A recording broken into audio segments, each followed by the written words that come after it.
Hey, everybody, and welcome to episode number 59 of the Sports Blitz. Thanks, as always, for tuning in, whether you be via YouTube or via SoundCloud or wherever. Your satellite. Yeah, or wherever you get your, wherever you see our podcast. As always, I'm Robbie. Doug is here, as always. How you doing, Doug? Doing well. Still in the cave. So, doing well. Ready for this episode, though. Very excited. We got some things to talk about. So yeah, a few things to talk about. And speaking of caves, if you are in a cave or under a rock and have come out, for some fresh air to watch our episode, you can enjoy the episode, but then I would return underneath I would return back to underneath the cave after you're done watching. You might want to wait a little bit longer before Don't come out now. It's not shaved. Don't come back. Not shaved. Not shaved. Things are getting worse. Everything is going to hell. In a handbasket. Right? Yeah, exactly.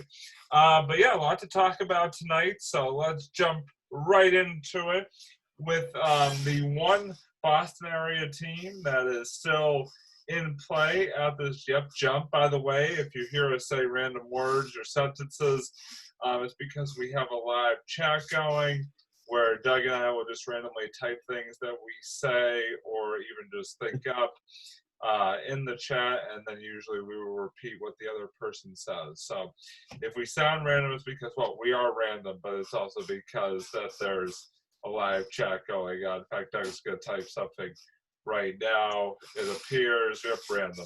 Yes, type random. That's what it is, man. I haven't typed anything yet, so I'll type handbasket, because we just mentioned that. I don't know. But anyway, we're going to start with the team that is still in play at the moment when it comes to our local area sports. And Revolution Soccer? Oh, no. No, we're not going down that road. Bowling? No, nobody can go bowling right now. No, bowling is probably not a good idea. No, it's not swimming. Badminton. That's what it is. United States badminton team. No. Go ahead, man. Thank you. No, it is the New England Patriots. Yes, who... I know nothing about them at all. Yeah, I know. I was about to say, the shirt and the hat don't give it away whatsoever. That too, baby, yeah.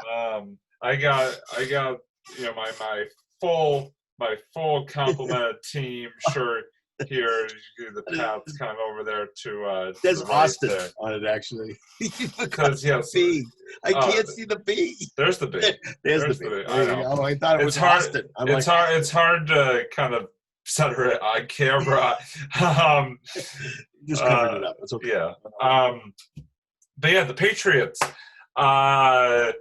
who kind of had a weird last couple weeks, I guess, really is what it comes down. COVID week, to man. COVID week, yeah. Had a unscheduled bye week. COVID crap week. Last week because of some positive COVID tests. Finally got back on the field this week with, by the way, Cam Newton and Stephon Gilmore back in the starting lineup. Unfortunately, it did not bode well for the Pats as they fell this past Sunday to the Denver Broncos by an 18-12 final. And so, Doug, before we get into the specifics of it and sort of what our thoughts are on factors for, the loss Sunday, I just wanted to get sort of your overall thoughts and reactions to Sunday's game. As, like I said, the Pats fell to the Broncos at home by an 18-12 final. Well, we were texting back and forth, Robbie, and yes. I think you know what my thoughts were. Yeah. I was pretty close to turning it off, and actually, at one point, I actually did turn it off. I don't typically turn the Pats off. If you're a fan, you and if I do, it's for like 3 minutes, and then what's going on? And then I put it back on again. So, I was just discouraged, I think, is more the thought process. Yeah. Is that, but on the flip side of it, I kind of understand. Everybody's talking about how they had one practice at that. That's the first thing. You have to understand that even if Cam Newton was asymptomatic with COVID, still it might have taken a little bit out of him. And he was also because he can't be at practice, can't be at the he was not able facility, to do nothing anything. for He was those not able to 2 do anything weeks. for Yeah. 2 weeks. So and coming back, and it doesn't matter what team you're playing, coming back and playing with one practice is just, again, I'm not going to make excuses, because if you look at the Tennessee Titans, oh yeah, they played you really are talking well. about coming roaring back. But there's a couple things. There's a couple things about that too, Rob, and a couple things that they're more when I was talented. watching sports. No, well, the talent is there, but also you have Tannehill. Tannehill's not a new quarterback. And you also have Cam Derrick Newton, who's a Henry, new and you quarterback. also have Derrick Henry, who just can pull over. You have a new quarterback, and you also have the reason the Tennessee Titans had COVID test positive was because they went and they practiced without with going into a field or whatever with a whole bunch of guys or wherever they went, and that's how they got the positive tests. Yeah. So the issue is that they were actually practicing when they actually were supposed to be practicing. Right. So they actually have some practice. But the other thing is, and makes sense, is that Tannehill's not new. He knows the system. He knows what to do. Yes, this Derrick Henry is there. He's a great running back. But not just that, the whole team is still there. So it's not like it's a new system. It's a new thing. It's a new challenge. It's new whatever. And you have the fact that Cam didn't play for 2 weeks and didn't practice. So, again, not giving excuses. We should have beat this team 48-3. Oh, yeah. The issue is that this whole combination of COVID testing, the not practicing, the relatively new team, and I guess we'll probably start talking about what they need in the future, in a little bit. But I think that's the combination. It was just really discouraging. It was just like, oh no, I can't believe it. I can't. And what really gets to me, what was keeping me on the edge of my seat, Robin, was the fact that the Broncos were giving Patriots several chances to actually win the game. They only kicked field goals. Literally, they would get down to the red zone, they'd just do nothing, and then settle for a field goal. How many interceptions? 2. Exactly. How many field goals? 6. I mean, it's like, come on. It's like they were handing it over to them. Here, take this. Wait a minute, you don't want it? Okay, no problem. We were handing it right. We were handing it right back. And by the way, and listen, I am the last person to criticize Bill Belichick and Josh McDaniels. It is very rare that I go to the extent of being very, very critical of them. So record this. Brace yourselves for this, because we are recording. We are exactly. What the hell were they thinking going for 2 when they went down 18-9? Because I understand. I mean, let me put it this way. I get somewhat partially the thought process of, well, if we get it, it's a 7-point game. We just have to kick the extra point if we score again. However, if you don't get it, guess what? It's still a 2-possession game. And you have 5 minutes left in the ball game. Listen, I'm a fan. I'm an outsider. I'm not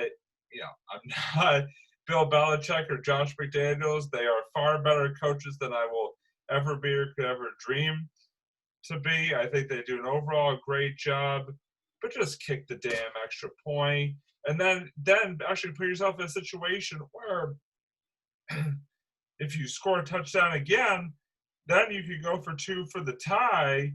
It just, I guess I got it somewhat. I got maybe perhaps why the reason was, but I do not, I'll come around and say, I do not agree with the decision to go for 2. I think at that juncture, with sort of the everything there. I think they should have gone for one, but yeah, that's just me.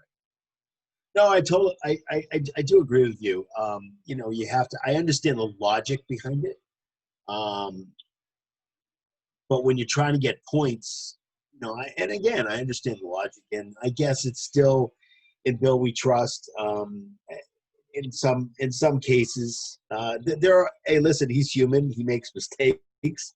Um, I think the other part of it is how about um, the white run that was placed totally in the wrong place.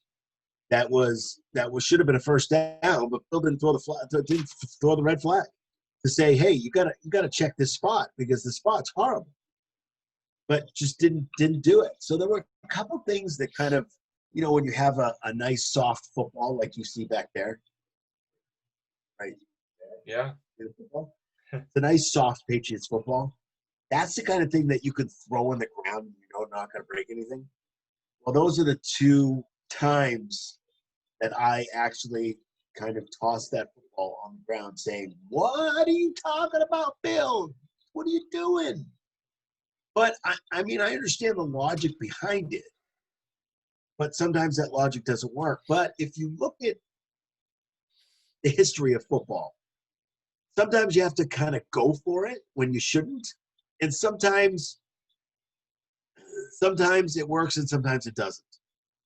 So on any given Sunday, to have, I know you're probably going to type that in, but the fact is, is that it's one of those things, and he did. Any given Sunday,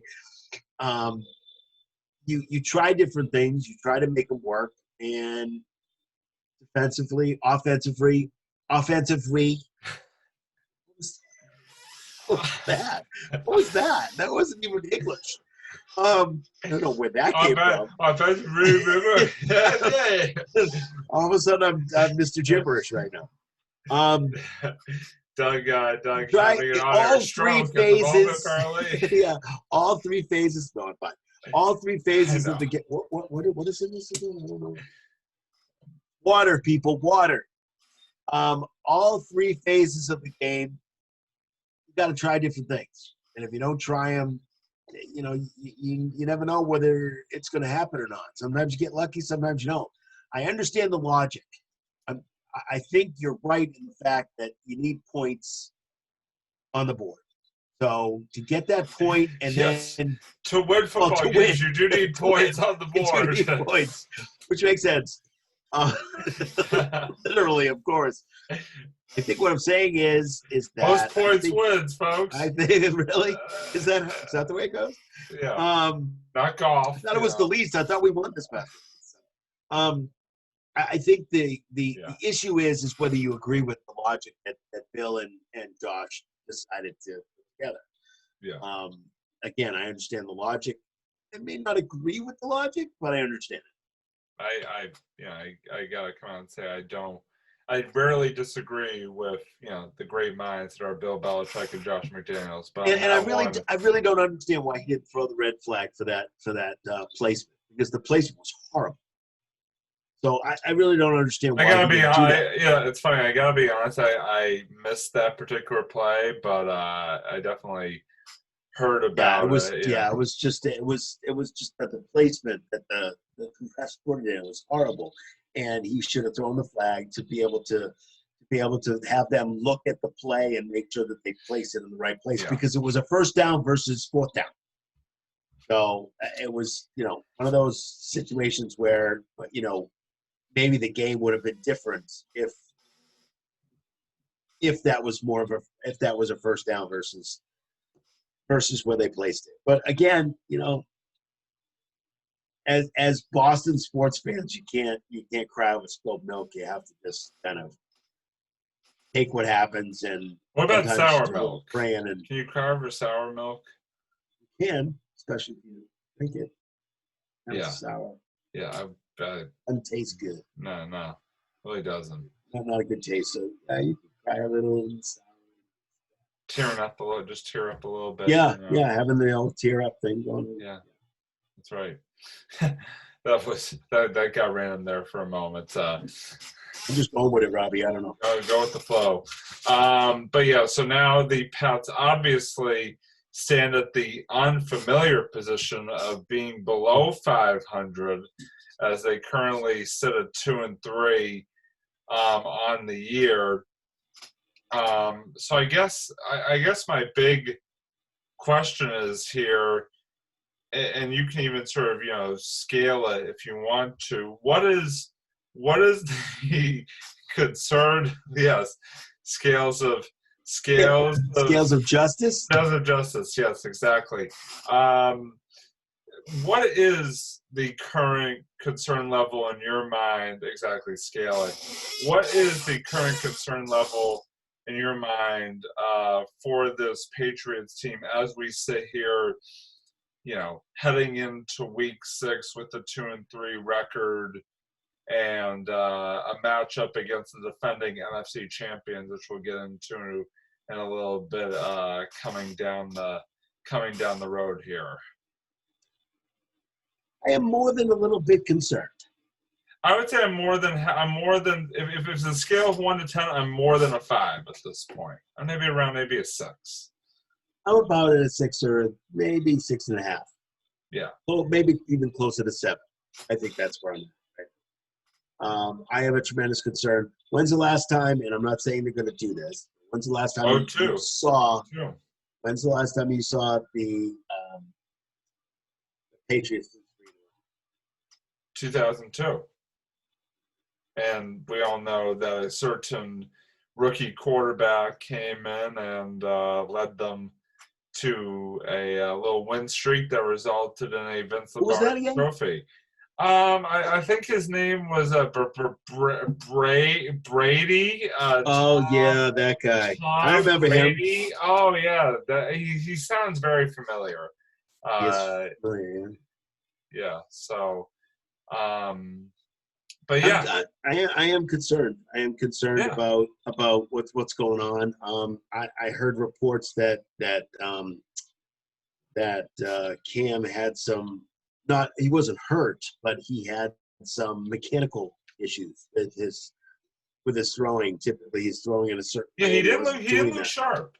He didn't look sharp. Didn't look sharp at all. He was throwing stuff into the dirt. Didn't look sharp. I don't know where that's coming from. The offense really changed that. The offense really didn't look sharp. I mean, you had Izzo fumbling. You had, Edelman not really looking up to par. I think Edelman's hurt a little bit, but he won't say anything. Yeah, he's sort of been bouncing on and off the injury report these past couple weeks, so would not surprise me. But yeah, I would say it's interesting because obviously, going into the season, we talked about how sort of expectations for this team probably were a bit lowered, based on Brady leaving and a bunch of different factors. So I think that's kind of keeping my concern level further down than maybe if Brady was still here or if some other pieces were still here, where maybe it would be given the sort of trajectory. However, right now, like I said, I still put it at, slightly above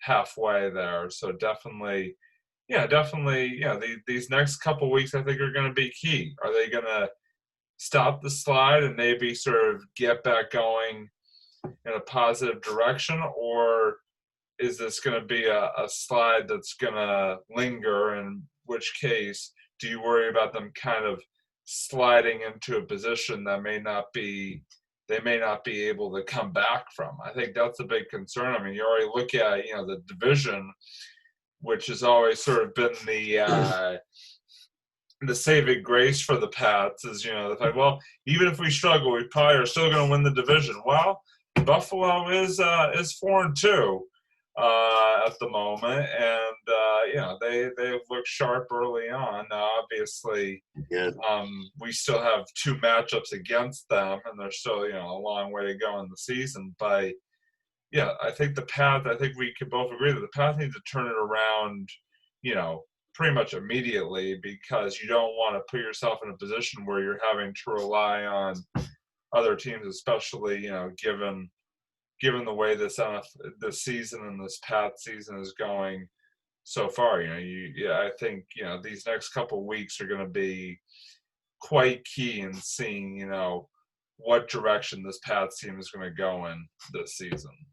Yeah, I agree with that too. And I'll tell you, even if they, they got to really win out. I mean, to even get to 9-7, which I think will probably get them into the playoffs. But still, even at 9-7, I think it's still going to be really difficult. I think you need at least 10. I think you need probably. I think 10. I think wins, in this division, 10 wins. if they do 9-7, they will be in this division. In the NFC, it's like 6-8 or something. I mean, it's like the NFC East. The NFC is you are talking about a cluster. I mean, the NFC East. The Dallas Cowboys currently sit at the top of the NFC East, and they're 2-5. I mean, it's just it's just brutal. By the way, get ready tonight for probably the lowest rated watched Thursday night football game in the history of Thursday night football, because you got the Philadelphia Eagles and the New York Giants playing. You want to talk about a snooze fest? You want to fall asleep early tonight? Go watch that game. I would rather watch the last presidential debate tonight than watch that game. Although I won't be watching either, for the record. But I know. But yeah, it's it begs the question you were mentioning earlier. I wanted to get to your take on this: are there any pieces that the Pats could kind of go after here? I know I don't know when the NFL trade deadline is or whatever the case may be with that, but I mean, are there any pieces that you see out there, any maneuvers you see out there that the Pats could maybe use in order to try to right the ship here, or help right the ship here as we, like I said, go into the second and thirds of this season? I think there are some pieces those are definitely possible. I think the trade deadline is in November. That's definite. That makes sense. But I think it's at November 3rd, I think. But I think they need they definitely need a couple of pieces, Robbie. The first thing I think they need to do is maybe shore up the offensive line. I think Cam needs to, and I think the offensive line will be much better this week. Again, they lost some November guys. 3rd. I just looked it up. Yeah, the trade deadline is on election day. Yes, it's wonderful. But I think that we've kind of talked about a few things that they may need, but I think it'll be better. The offensive line will be better this week because the guys that were out because of COVID are now back. So that should be. You should see a better offensive line this week. That's the first thing. The second thing is that I still don't have a lot of confidence in the wide receiving. Really don't. No. I really don't. I don't even have, and I'll tell you this for the first time ever, I don't even have a lot of confidence in Julian Edelman. No. I have confidence that if the ball's thrown to him, he'll probably catch it. But I mean, there have been some moments where he hasn't caught it. I know. I totally get that too, but I think he's also injured. I think he's playing injured. I think he's been playing injured, and I think that's probably some of it. And again, I'm not giving him excuses. He's also 34 years old. 34 years old. No excuses. I mean, even Cam Newton says they're running out of excuses, and they have to start playing. They really have to start playing better. Yeah. And without that's just the way it is. We have to be prepared though for them not to do that. I mean, there are people coming out saying Cam Newton's not the guy. Already. It's only been how many games? Well, it's funny you got to because give it's him a like season. it's kind of like it's gone in waves. Because early on, people were like, "Oh, we need to re-sign Cam like right now," blah blah blah blah. And now it's kind of Jermaine Wiggins was out there doing that. It's kind of he was out there saying that you got to give him a contract. It's kind of flipped back the other way. Yeah. Now as sort of these last couple of weeks, I've seen that have gone along, which is interesting. So I think you're right. I think it's there's still more than half a season left to be played. So I think you kind of have to slow down a little bit here and sort of wait for more of an overall body of work before making any decisions related to that. Yeah, no, absolutely. And I don't know what's going to happen. There's a lot of people out there, a lot of sports people out there that are saying that they're going to be sellers and not buyers. I just don't necessarily think that that's the right thing to do. As opposed to non-sports people, yes. I was talking about the people on sports radio, but okay. There are people that are non-sports people. Those are pretty much the people that are under rocks or in caves right now. So we have to make sure that they're probably not watching this podcast. If they're probably not watch the podcast yeah. with the non-sports. Yeah. But yeah, that's. I'm hoping. I have a feeling that they're going to pick up a wide receiver. Don't think it's anybody you know. I would, and I'll tell you. You'd be surprised who I know. I know a lot of people. I know you do. I think that Atlanta is going to be sellers. So don't be surprised. And I've seen a couple reports out there by sports people, not non-sports people, but by sports people that say that Matt Ryan and Julio Jones might be gone from Atlanta. Nothing. It would be really cool to get Julio. The issue is he's got a major league contract. I'm not talking about baseball. I'm talking about football. But I'm talking major league as in big. No, surprisingly I knew what you meant. No, I know. I was just clarifying. Speaking of major league contracts, the Pats are still at home this week as they will be visited by the defending NFC champion San Francisco 49ers, who come at 3-3. By the way, go Jimmy G! By the way, interesting to note, let me get there. The Pats currently sit as 2.5-point favorites against the 49ers, which, I just looked it up. So let's figure that one out. No idea what that. Must be a West Coast bias against Vegas, which is on the West Coast. Must be the Atlantic City odds. Vegas just does not like San Francisco right now. Yeah, seriously.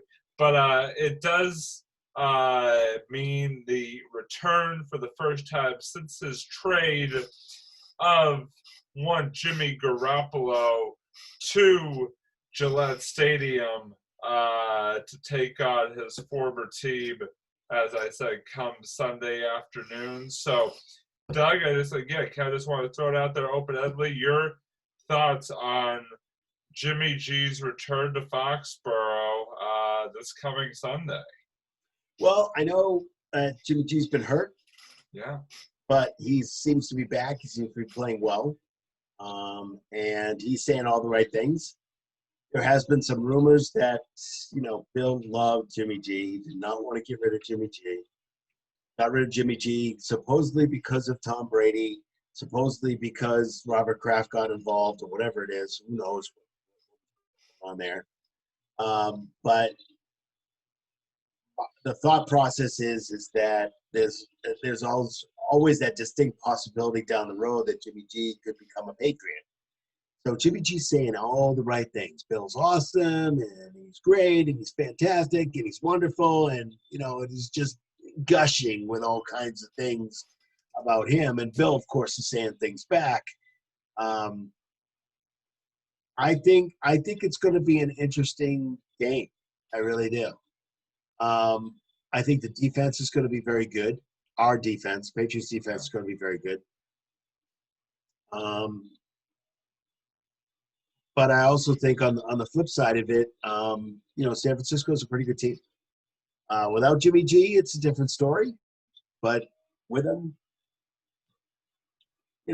I think we have to get after him, and if we get after him, I think he gets into trouble a lot of the time. But I think it's going to be a good game. I really do. I'm certainly looking forward to seeing it, but and seeing him, we always, you didn't see him play a lot, but you kind of have these, sometimes you have these feelings toward guys when they're like, when they leave and then they come back, and the possibility. People are going to be. There's going to be a lot of people out there that are going to be rooting for him. So the other possibility is that who do you want to win? Do you want Jimmy G to win? Because if there's a possibility of getting Jimmy G down the road, maybe he blows out the Pats, and he does it, and then we're like, hey, we put Jimmy G. I don't know. It's kind of a toss up, but I am looking forward to the game. No, I am as well. I was going to say, what are your thoughts about it?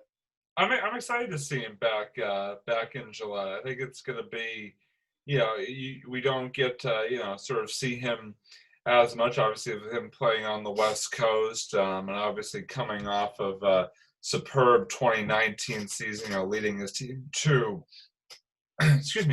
leading his team to a Super Bowl appearance. Like you said, there have been some injury issues there, but it seems like he's, mended from that and come back and is playing well as of right now.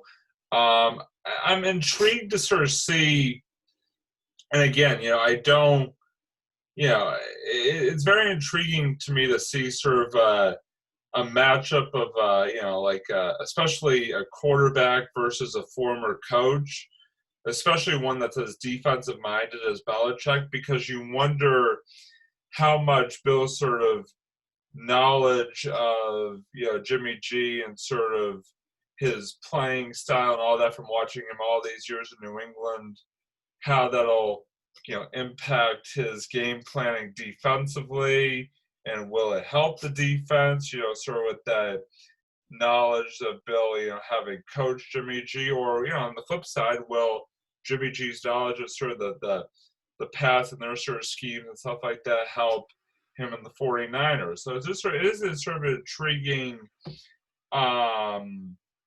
it's something that is very intriguing to watch. I think that I just think it's going to be a really good game. I'm really excited to see,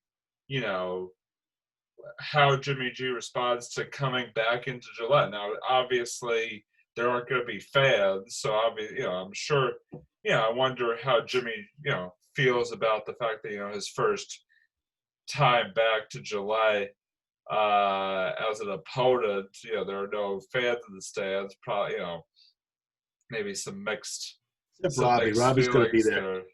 Yeah, I'm gonna be in disguise. I'm gonna be in disguise. Yeah, he's Pat the Patriot. Don't tell anybody. I'm gonna be there in disguise.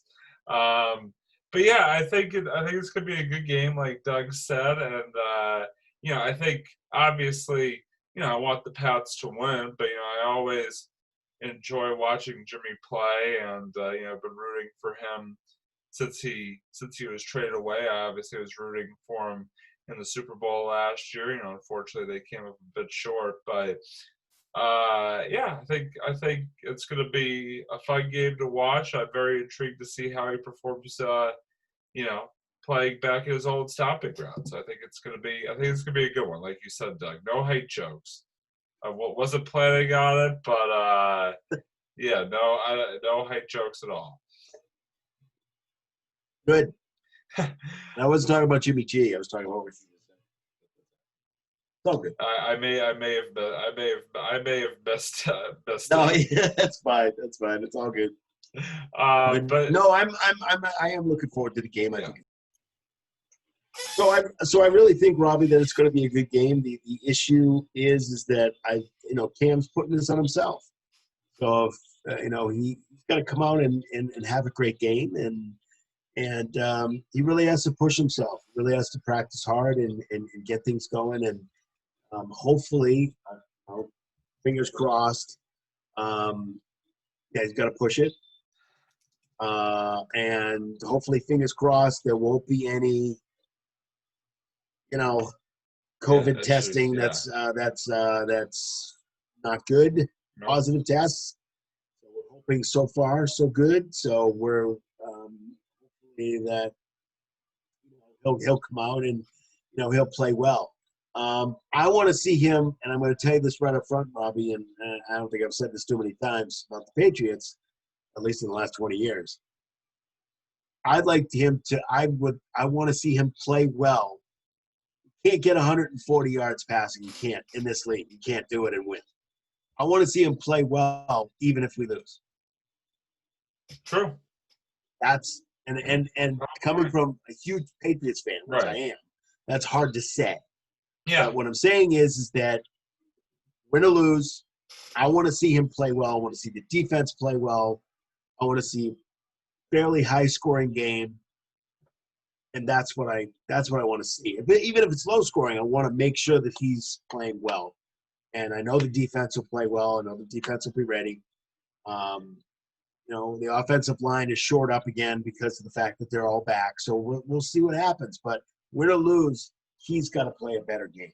Agreed completely. Yeah, Sunday's going to be very interesting. So a lot will. I think come probably like 7:30, 8 o'clock on Sunday. I think we're going to know a lot more about what to expect out of this Pats team and sort of what the trajectory is looking like for this Pats team. So it's going to be very interesting. But I did want to move on to a couple of other topic areas tonight, and one is a certain team on the ice that's has been making some news move-wise over these past couple of weeks, and that was the Boston Bruins. Go Bruins! Yeah. Oh my! I think you just took out my eardrums with that. Right. I may be deaf now. What was the neighbors that? are actually calling too. Yeah, the neighbors are calling Hello? you. Hello? Yeah, that was just me. I'm doing a podcast. Okay, thanks. Bye. Waking up the neighborhood. It's like a Thursday. They should know I'm doing a podcast. Yeah, seriously. But the Bruins definitely. There have been some moves that have been made, sort of both positive and negative. So I guess, Doug, what I really, since I know you're a big hockey guy, and obviously we've been texting about it back and forth here over the past couple of weeks. Just wanted to open up to you, sort of what are your thoughts on what has gone on so far in this 2020 Bruins offseason? I don't think they've done anything yet. I mean, I guess I'm more disappointed, and that may come as a shock. I'm a little disappointed. I'm not disappointed about Krug necessarily. I was gonna ask you specifically what your thoughts were on the. I think he's a good player, but he's a little inconsistent. He gets hurt. I think he's a really good defenseman, but on the flip side of it, he's undersized. Yeah. And him compared to Chara is like Oh yeah. It's just an undersized defenseman. He is a shooting defenseman, which we certainly need, but he wanted the payday. Is what he wanted, and the fact is that we offered not the payday bar, not the payday bar. No, not the candy bar. Yeah, not the candy bar. But he maybe one of those two. But sure we offered him that too, but he 1 million candy bars plus a 4-year $6 million a year deal. Or something like that, which is not going to get it done. How could you turn that down? I mean, I don't get it, but especially the payday part. Yeah, A million payday bars. Yeah, I don't get it. Bring the Brinks truck up, baby. I mean, back up the payday truck. Up the payday truck. Exactly. Back that payday truck up and let's go. Let's do it. Yeah, there you go. So they really haven't. I mean, they signed Craig Smith who's supposed to be a pretty good player. He's probably going to be on the second or third line, probably. And he's a good player. Yeah. Good, solid player. Could be a 20-goal scorer. He has been for the last few years. Nashville, right? Yeah, Nashville, yeah. So a pretty good player. They re-signed Grizzlick. Yeah, that I think is superb. I think he's an amazing player. I think he's good young talent. Good young talent. If I were to take, and I'm going to tell you this right up front, Krug versus Grizzlick. Whatever. Grizzlick. I'm taking the G-Man. I'm calling him the G-Man. Grizzlick. Grishy. Grimy. Grishy. G-Man. We'll take the G-Man. I'll take the G-Man over the K-Man anytime. I just think he's a great defenseman. He also shoots very well. I think it was definitely a great pickup. It's 4 years, and that's really good. And he wanted to be here too.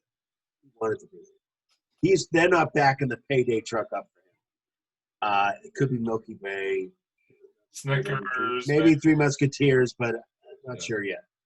We'll have to contact him through our contacts. Just making me hungry. Just all this candy bar talk. Yeah. Well, it's going to be just buying it for me. So, and they're also interested in a guy named, his last name is Hoffman. Supposed to be a good player. I don't know too much about him, but from what I've read, he's a good player. I think they missed out. They really missed out on that key player. Because we have a slightly older team. Yeah. Char is still deciding what he's going to do. I think he's just going to sign here for a year deal. I think they'll be able to do that. There are teams that are looking at him, but I think he really wants to stay here. He's been here such a long time. Right. I know Joe Thornton has a new team too. Went from San Jose to. Oh, I wish it. Toronto. Yeah, Toronto Maple Leafs, right? So, yeah, that's kind of my thoughts. By the way, I don't mean to get too far off topic, but it was interesting because for some reason, sports radio people in Boston were kind of like getting on Joe Thornton for this, but apparently he talked to or called up Joe Montana about what it was like to leave the Bay Area, and for some reason, some people, and like I said, in sports radio had an issue with that. I don't, because they feel like Joe Montana really shouldn't be taking a call from someone like Joe Thornton. I mean, it just seems like I don't know. I mean, they're two professional athletes. He wants to know what went on and how did Yeah, Joe Montana went to the Chiefs for a year or two. You know how those sports radio people can be. It's it depends on what sports radio you listen to. But I can't even imagine who that may be. But what I'm saying is that he wasn't. I don't see the issue with one athlete calling another athlete and saying, "So, what did you think of?" Big Papi has called Tom Brady. I don't understand what the issue is. The issue is that doesn't make any sense to me. One athlete calling another athlete to say, "So, how did you? What was it like to leave?" Because he's leaving San Jose, which he's been there for a really long time. So I get it.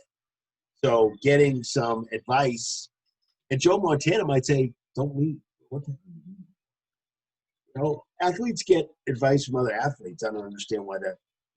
Yeah, like I said, it was kind of. Yeah, I agree. Yeah, I agree. But I mean, if you're just asking why, because Joe Thornton never won a championship and he's not like a big hockey player. I mean, got a big beard. It's true. That's all I could really say about him. I wish we kept him, because if we kept him, I wish we would have got him back. That would have been kind of a nice reunion opportunity. Yeah, there was some thought to that. I don't know if there was any discussions on it. But There was some thought to that Joe might come back. I think he might have thought about it for about 3.5 seconds. And he decided to go to a team that he thinks is the championship, so it makes sense.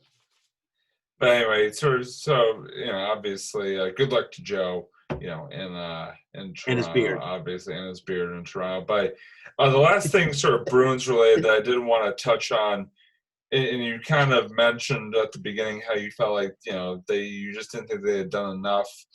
They still So haven't far done it. this out. That's what I'm going with. This is what in your mind still needs to be done this off season for the Bruins to try to reload and make another push for the cup in 2020-21. Well, besides the other, I'm just going to hit on the other point just for a second. Oh yeah, they missed out on Taylor Hall. True. They missed out on Taylor Hall. Yeah, he's been hurt. I don't think he's been inconsistent. He's a very, very good player. How do you miss out on a young guy like Taylor Hall? If you have the opportunity, and if you had the opportunity to come here, grab him. What are you waiting for? What are you going to piss off Patrice Bergeron? I don't think so. We need some young talent that can get out there and score some goals. Not that Patrice can't do that because he can, but he ain't getting any younger. So to miss out on some of these guys, I just think it seems like the old Bruins again. It seems like the old the same crap. I was going to say something else. The same crap every year. It's like we can't for some reason get the high end talent even when they want to come here. So that's the first point. So your second question, can you repeat it, please? No, I just was wondering. I was just wondering why you feel like what they still need to do.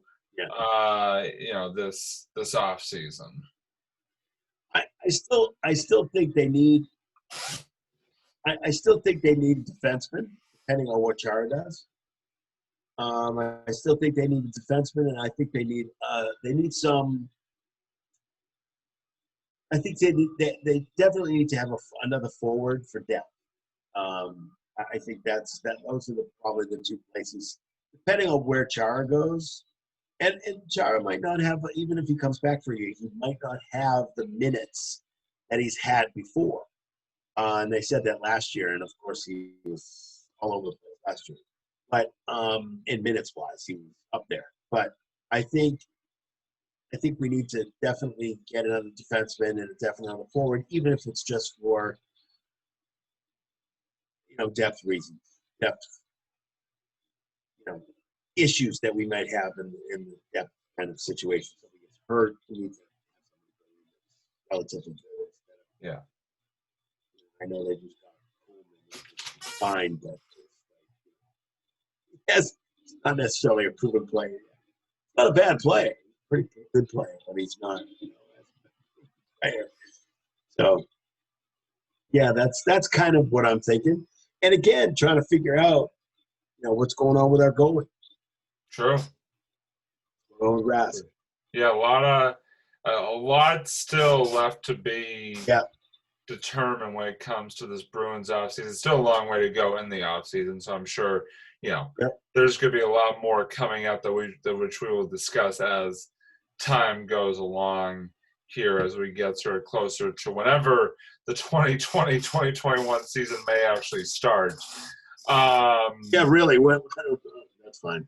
Or it may actually be the 2021 season at this point as time goes by. Yes. But I did the last sort of topic point that I wanted to address, and I know we kind of touched on this last time, is to talk a little baseball. Obviously, baseball, yes. Obviously, the World Series is still going on? Underway. I know, yeah. I just kidding. I'm actually following the World Series, if you can believe that. The World Series is underway, obviously. For those of you who don't know, it is at a neutral site this year at Globe Life Park in Texas, home of the Texas Rangers. Texas. And as it currently stands, the Rays and the Dodgers currently tied up at 1 game apiece. Dodgers took game 1, and the Rays bounced back last night with a game 2 victory to even things up. So they will be playing game 3 tomorrow night. And so, Doug, the first thing I wanted to ask you, is sort of a curiosity question, since you just said you've been following, is what are your thoughts on actually seeing fans back in the ballpark in 2020? Well, it's interesting. That's the first thing. The second thing is I've seen fans. I've watched other football games. Kansas City has fans that are back, and not a lot, maybe 15,000 or so, 16,000, something like that. So I've seen fans in ballparks. It's and football stadiums too. So yeah, it's kind of interesting. It's nice to see them back. I'm not sure where Massachusetts is going, because our positive testing is through the roof right now. We're 5.49% in the positive testing, so over that 5%. We had 996 positive tests over the last 20. Yeah. And we've been in that realm pretty much for the last, I would say, 2 weeks or so. They say this is going to be, the next 12 weeks should be pretty bad. But it was nice to see, to see fans in the stands again, and to see,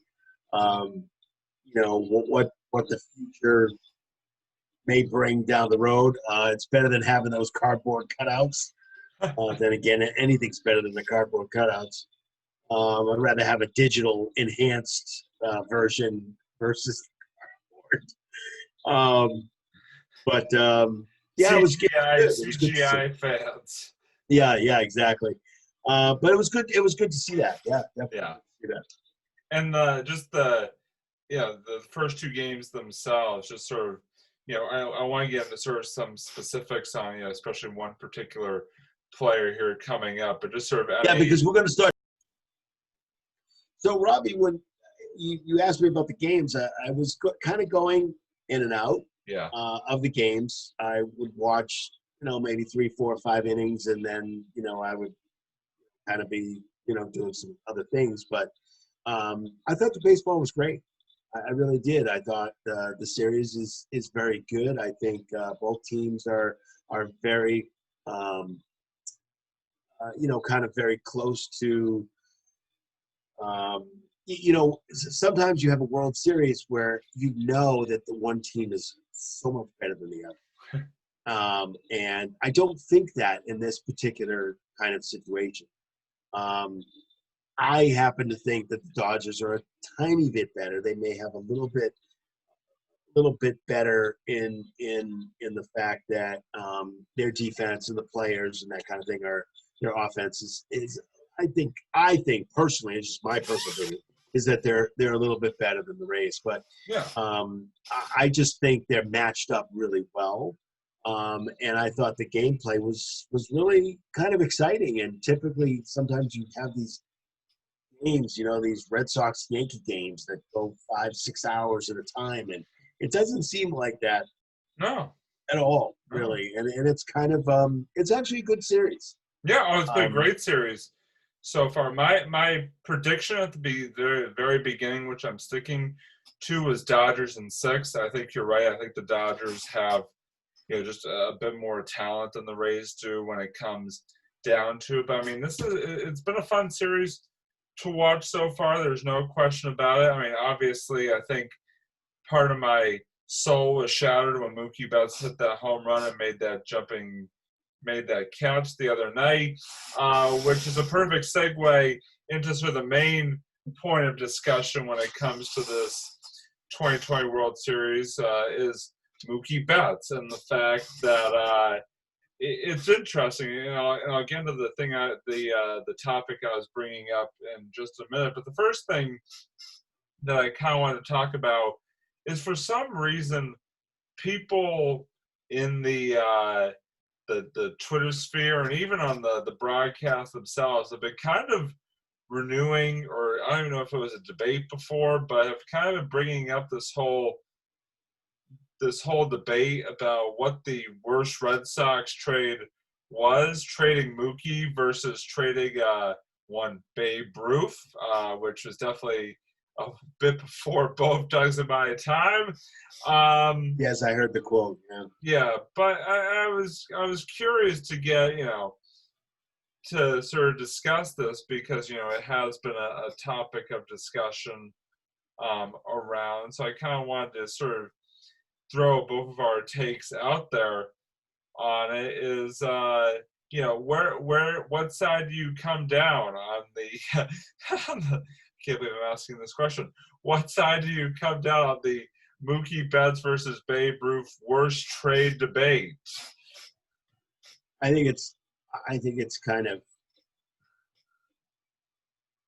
insane to be able to bring up Babe Ruth versus Mookie Betts kind of situation in the first Babe place. Ruth plunged us into an 86-year World Series. Yeah, but they're two different styles of players, two different eras. I mean, the era in Babe Ruth was drinking out in the field.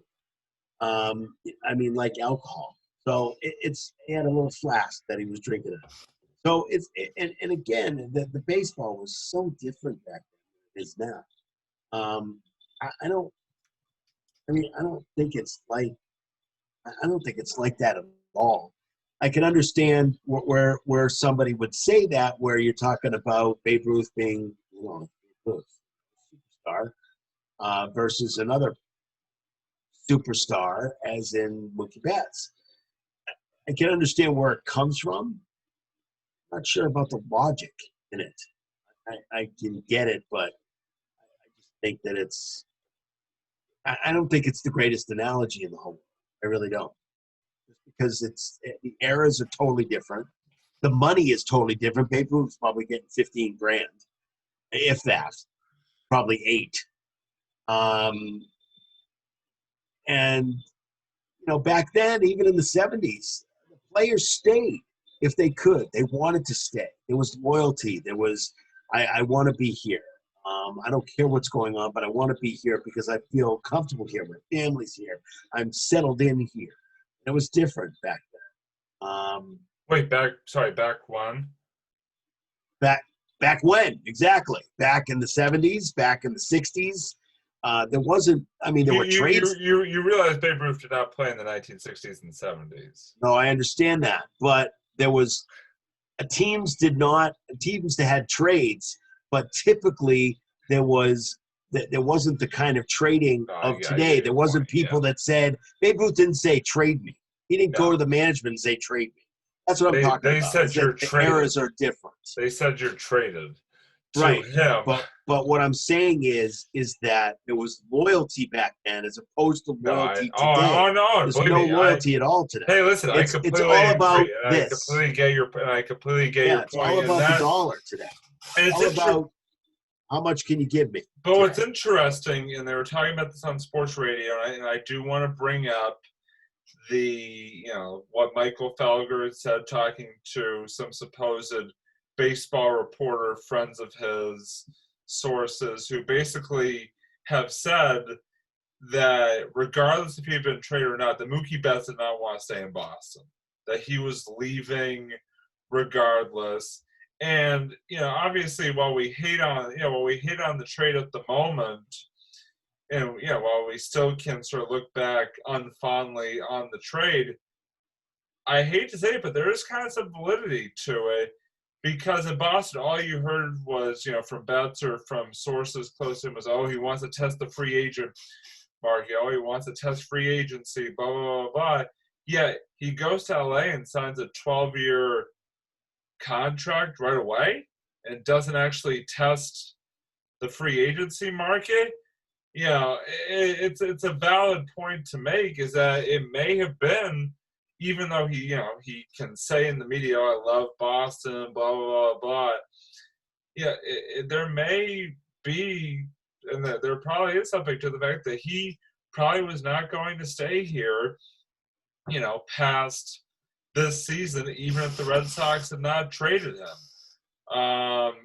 Obviously, looking at sort of what happened since he got to LA does lend some credibility to that topic of discussion. And so I think the question has to be asked is looking at that and, thinking about it that way. And if in fact, he was not, I mean, seeing the fact that it sounds like the Red Sox may have actually offered him, substantial money to stay here, and he had turned it down. He basically turned it down because, again, sort of playing into that idea if he didn't want to stay here. Does that, again, assuming all of that sort of rumor and sort of discussion has validity to it, does that sort of change, or should that change the way we look at the deal to send Mookie Betts to LA? I think you do. And I think that you do look at it differently. And I think that I did see a report out there. I'm trying to find it right now. I'm trying to do a little research, but report a few days ago that said that we actually offered him pretty much the same money. It was like $290. It was like $290 or something. Same money, same years, and he turned it down. So if he turned it down, he doesn't want to be here. A perfect example is Tom Brady. Tom Brady was here for 20 years, right? Yeah. So Tom Brady's here for 20 years. It's not like he turned down money. He didn't want to go anywhere else because he was winning championships, because he knew he had a great team and he knew Bill was going to give him a good team or a great team. But he also took less money. Yeah. I'm not even talking about the fact that he needed it because he doesn't. His wife makes more money.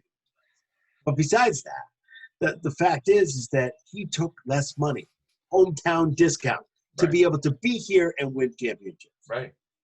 So the fact is that we've had players in the past who have taken hometown discounts just to stay here and taken a hometown discount, and they've taken Bill Belichick has taken the rest of the money that he would have gotten and gone out and gotten players so we can win championships. Hometown discount, yeah. So, did Mookie want to be here? No, he did not want to be here. And it's very clear that he didn't, because of what we offered him, what was in the news that we offered him. And also the fact that he signed for 12 years right when he got to LA. That's correct. I mean, that's exhibit one right there. If you see the argument, if he didn't want to be here. But he did not end up testing free agency like he said hundreds of times that he wanted to do. He basically got there and was like, okay, give me a pen and paper. They're also on the other sports station, they're talking about the fact that if COVID, and it might have been a different kind of situation. He might have tested free agency because of the fact that the Dodgers got him for a little less money, but not much. The fact is that even Lou Merloni had said that he could have gotten $400 or whatever for those amount of years, for 12 years, whatever it was. The fact is that he got a little bit of a discount because of COVID. I think he was nervous that he wasn't going to get that money. That's why he signed. But I think he wanted to be. I think he wanted to be in LA anyway. Because you're right, he went there and signed a piece of paper. Yeah. But I think his agent came up to him and said, "Look, you should sign this because if COVID happens, and then what happens if we don't play? If we don't play, you're going to be held. You're going to be in limbo, and you might not get the kind of money that you want right this very second if you don't sign on the dotted line." So I think that could be maybe 10, 20% of his decision making. But I don't think it was. I think 80, 90% was the fact that he did not want to be in Boston.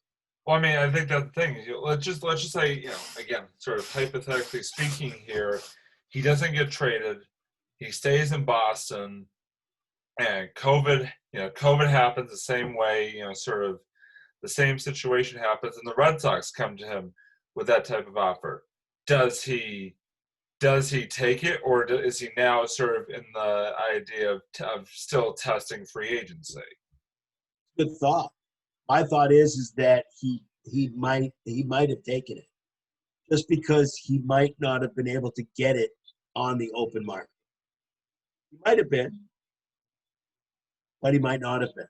So the thought process goes back the point of did he truly want to be here or not? Because if he truly didn't want to be here, he probably isn't taking it regardless. He probably is taking his chance. That's probably true. That's probably very true. Yeah, So I agree with that. Yeah, I definitely agree. it's one of those things where I think you're right 100% that you do have to look at assuming that stuff is true and he didn't want to be here, that you have to look at the trade a little bit differently, because everybody's sort of you know getting all over the Red Sox, like, oh, how could you get rid of Betts and all of that, blah blah blah blah blah, you're cheap, blah blah blah blah. Well, it may sound like they actually may have put themselves in a position where, if you're not going to get a guy back, that you actually get something in return, rather than basically losing him for absolutely nothing. So I mean, it may kind of tilt the scales a little bit more. Again, assuming we don't know what necessarily the 100% truth is, but if sort of what's out there is even at all accurate, it does I kind of tip the scales back in the Red Sox favor, I would say. Yeah, but we didn't get that pitcher, the pitcher that's pitching 100 miles an hour. Well, yeah, that's true. That is true. I mean, so we kind of ruined that kind of situation, which we probably could have, just kept him for a year and gotten healthy enough so he could do what he's doing now. But I don't know. It's one of those things where,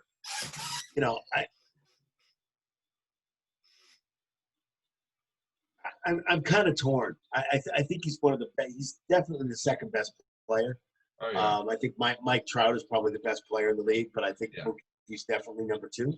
I think once you have a chance to keep number two and he's young enough and he's able to be there, I still have this feeling, even if he didn't want to be here. There have been players that we've had that may not have wanted to be in Boston because they're from, we always thought that Brady was going to leave after maybe 5 or 10 years and go back to California because that's where he's from. He's not used to he doesn't like this weather and not used to it and had to play in the snow and all kinds of crazy games. He'd have to do that anyway if he was in LA, but still, it's one of those things where we always thought he may want to go back to San Francisco or that kind of thing, and because Joe Montana was his hero and stuff like that. But instead, he went to Tampa. We've had situations where we've had players like that, but I think what it comes down to is I'm hoping that he has good counsel. I'm hoping that he has good counsel enough to be able to say, not force that his counsel didn't force the issue. Agent didn't force the issue. Right. Saying, oh, you got to sign now. If you don't sign now, you're not going to get this money. I'm hoping that he wanted to be where he wanted to be. You have a number two player, a player that you brought up, a player that is from your system, and you think and he's going to be a great player, and it's already been proven. Give him the damn freaking let him have Fenway. I could care less. Let him have Fenway Park. Bring 3 or 4 different candy trucks to his house. Drop off the $1 million candy stuff. Doesn't matter. Give him the whole state. Just give him the key to the whole state.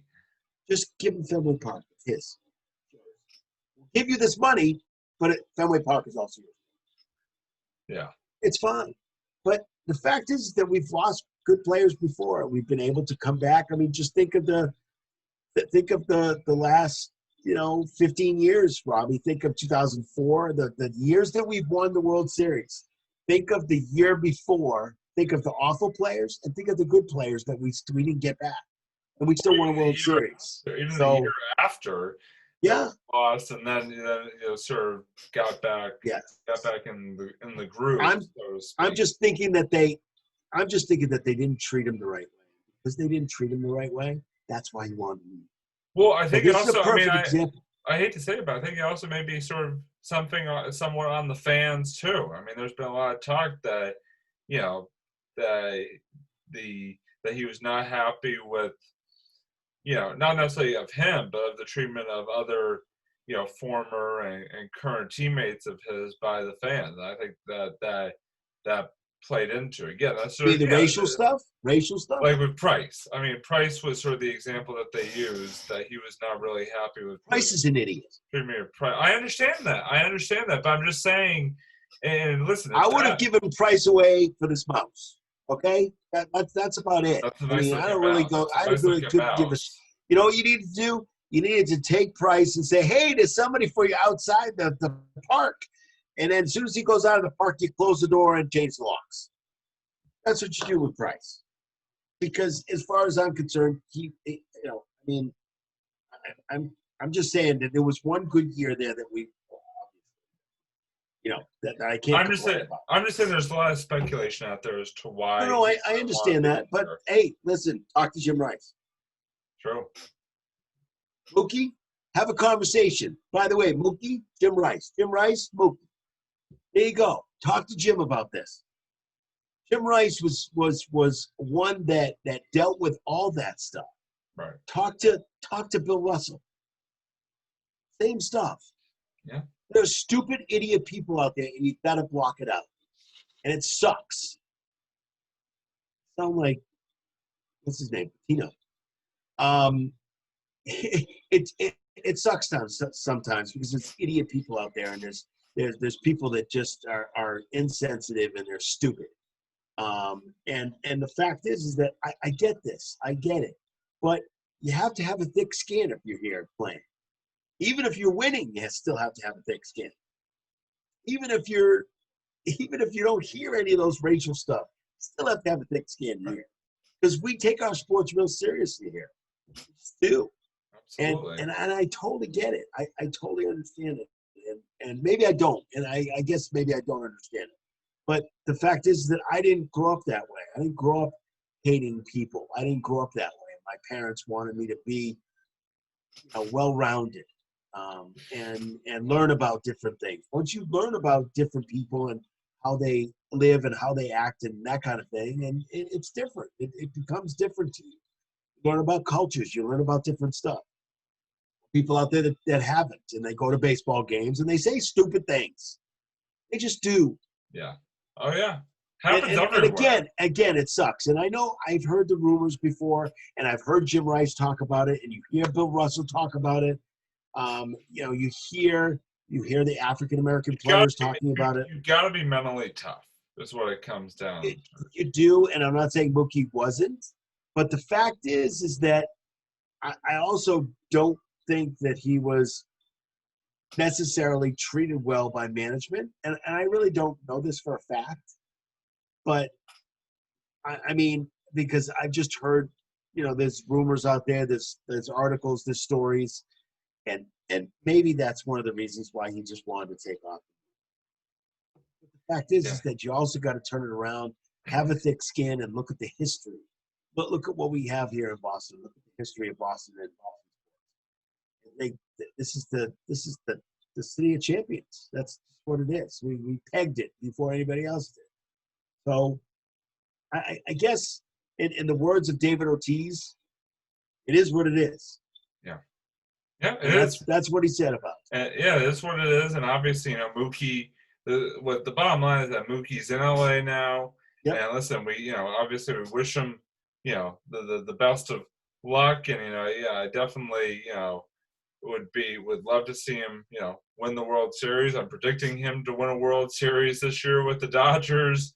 And it's going to be, it's going to be tough to watch him. And, part of you thinks, what could have been, but at the same time, the Red Sox have to, sort of move on with what they have. And they have to just keep moving forward, try to get back to being the championship caliber ball club that we expect them to be, and not what we just saw for 60 games in the 2020 season, because that was pathetic.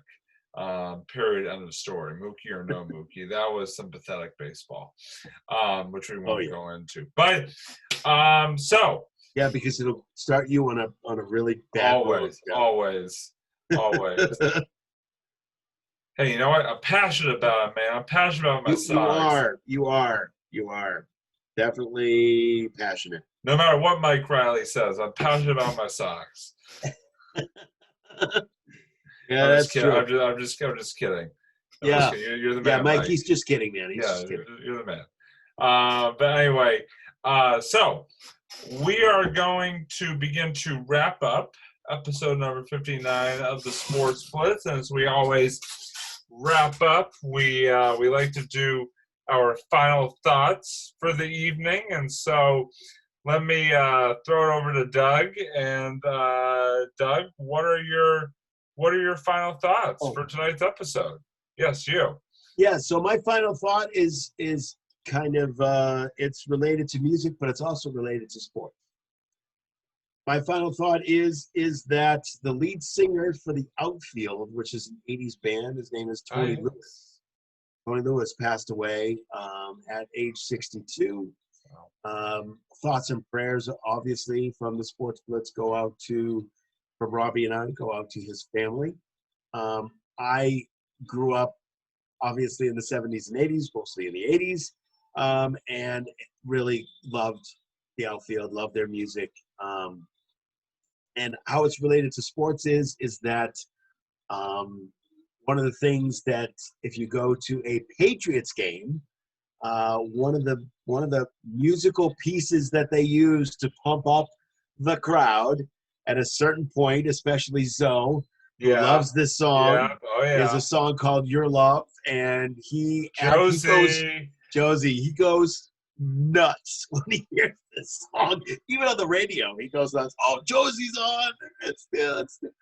on. So, and again, the song is called "Your Love." It's not called Josie, but there is the first part of that song says Josie. So, and it makes sense. But it was a huge pump-up song for the Patriots. I hope they continue to use the song because I think it's really important to pump up the fans there. If there's no fans, then you pump it up nobody. And you just pump it up the crowd on TV because there's really no fans. You're pumping up the seats, Pumping up the seats, that's right. The cardboard cutouts, whatever's there at the time. The ball boys or, the refs. Hey, we know Mike Riley's in the building for these games, so he's going to pump him up. That's right. But again, very sad news to find out that he did pass away, the lead singer of the Outfield. Again, thoughts and prayers out to condolences out from the Sports Blitz, Robbie and I, to just. Yeah, no, I absolutely agree. Rest in peace, without a doubt. So thank you, Doug, for that. Always nice to sort of, recognize, someone who really left a big impact, whether sports-wise, musically, whatever the case may be. So, good. Like we said, thoughts and prayers and rest in peace. Yeah. My final thought is sort of a bit of an announcement, and if you're watching the video version of this episode, you may notice this. The Sports Blitz has its own official YouTube channel. That's right, folks. We've been talking about doing it for a while, and we finally, put hammer to nail and actually created our own YouTube channel. Is called Sports Blitz. So we are Sports Blitz, not the Sports Blitz. That's the Sports Blitz. Sports Blitz. So this episode is obviously going to be going on there, and then we are sort of in the process of taking our older content, the video wise that we've been doing, video content, the video content that we've been doing, and putting it onto the new channel. So very excited about it. Very excited. Hit us up on YouTube. Subscribe. Hit that bell. Subscribe. Like us. Hit the bell, as Doug said. Right. Doug did subscribe. I can't figure out how to publicize his. Hey, listen. I subscribe to my own channel. Hit the bell, and I'm just not there. I don't know why. We can't see my scribe. I don't know why. I don't know what's happening, idea. but I'm going to get my daughter on it. Pay her 25 cents or 50 cents for little IT business that she has. Hey, Lana, I need some help on the social media thing. Yeah. She'll help me out. But it is. By the way, it is a you. privacy thing. So if you look up your privacy, make sure your privacy is not on, right, Robbie? Right. Yeah. Make sure your subscription privacy is not set to on. So definitely. And if you don't know how to do that, Google it. Or in our case, Google it and find out that you're find a child. Find a child that knows. Google it, then realize that. Can you help me with this? No, I'm sorry, but it's Google it and then realize that one of us is looking at it on his phone and not on desktop, where the other one's looking at the directions. This was pregame. Yeah, this was pregame. Yeah, this was off-air stuff. That's all the pregame was, is to talk about this. Yeah. But yeah, we're going to have it on there. But if you hit the subscribe button every time we put an episode up, you'll get a little hit. You can get a notification. You'll get a notification. Yeah. And every time we put one up, you'll get it and you'll be able to watch it. And we're going to put it out there in all kinds of social media. So again, the social media that we're on, scattering the earth, man. We are. We're going to be doing that. We have plans on doing some really great things in the next few weeks, I'm sure. Again, we are on SoundCloud, unbelievably. SoundCloud is from what, 1960? And we're on 54, but close enough. Sorry. I just guessed. So SoundCloud, Facebook. We have our own YouTube channel now. Twitter. We're on Twitter. We're on. What else are we on, Robbie? That's it at this moment. And I'm in the process of thinking about getting us on some other kinds of situations. So that's a great look for you, by the way. The scratching. Keep you updated. We'll keep you updated. Our audio listeners, by the way, are just very confused right now as to what's going on. You know what? Our audio listeners are probably saying, "Thank God I'm not on a video presentation of this." Yeah. Well, we're also thinking about other things that we could do. Listen, if you're on YouTube and you see us on there and you have some theme that you want us to do, or you want us to talk about some sports-related kind of situation, or non-sports, we'll do some non-sports a little bit here and there.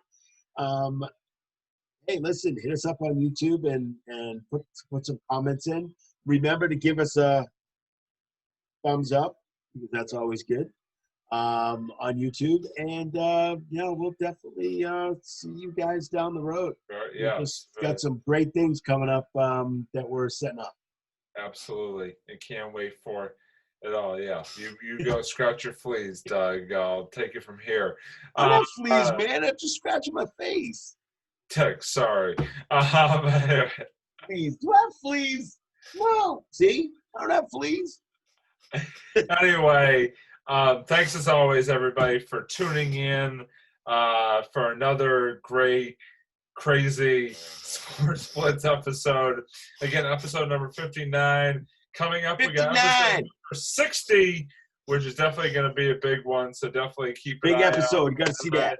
But anyway, he's Doug. I'm Robbie. And we are signing off for another edition of the Sports Blitz. Thanks for tuning in, everybody. And we will see you next time.